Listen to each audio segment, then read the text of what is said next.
In this video, I'm going to show you inheritance concept in C#. In previous videos, we have already discussed about the class and object concepts in C#. Inheritance means we are inherits the properties from the base class into the derived class. What is base class and what is derived class, we'll see later. So if we create one class and if we need same fields and the same methods in another class, then we can just inherit the properties from the base class. We don't need to create the same fields and the same method in another class. Let's create one class and we'll see the example.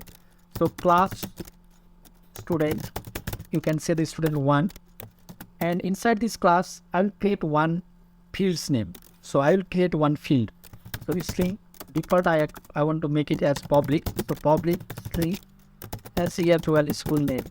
This is my variable name. Okay, this is school name. School name is equals to, you can give whatever, ABC SCHOL ABC school. So this is my school name. And if I create the another class here, class has been and student 2, and I can give the curly braces here. And if I need, if this student 1 and student 2 are from the same school, that is the ABC school, then again I can create the school name as like this. So I can create here the two field in same field in different two class.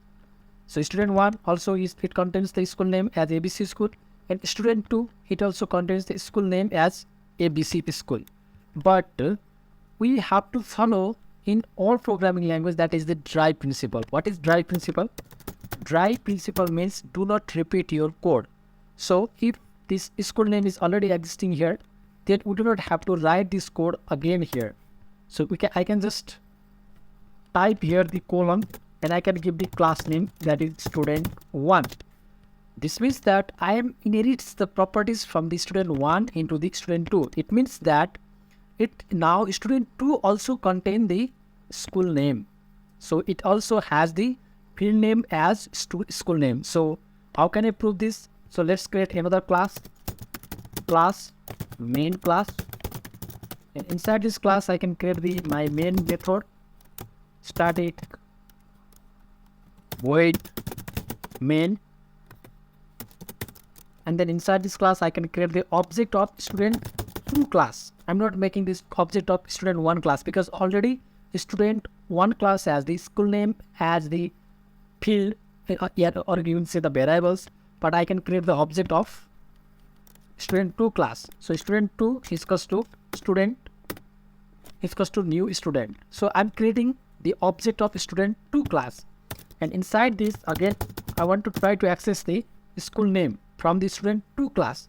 So student dot, okay, just first type the CW and tab, CW and tab, and I can access here student, this is my reference, student dot school name.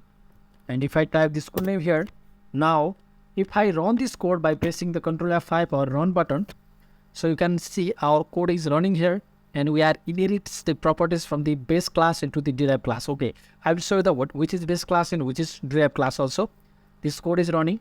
Now I think it's time to show the output here.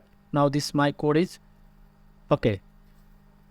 Now you can see nothing is here. Wait for a minute. Okay, ABC school. Now it shows the ABC school as output. It means that student 2 also access the field of this school name of the student 1 class. So now you can conclude that this student 1 is the base class. This is base class, or you can say the parent class, and this is the student 2. Student 2 is the, we can say derived class, or simply you can say the child class. This is child class or derived class. So in this way we can inherit the properties from the base class into the derived class. And we have seen this base class and derived class and concept of inheritance. There are types of inheritance and we'll discuss it later. And if this class is student 1, we can inherit the properties of the student 1. But if I want to restrict to inherit the properties of this student 1, then we can make this class as sealed class, and so many things are remaining. We will discuss it later. Thank you so very much for watching this video. If you find this video helpful, please do not forget to like this video and subscribe this channel. Thank you.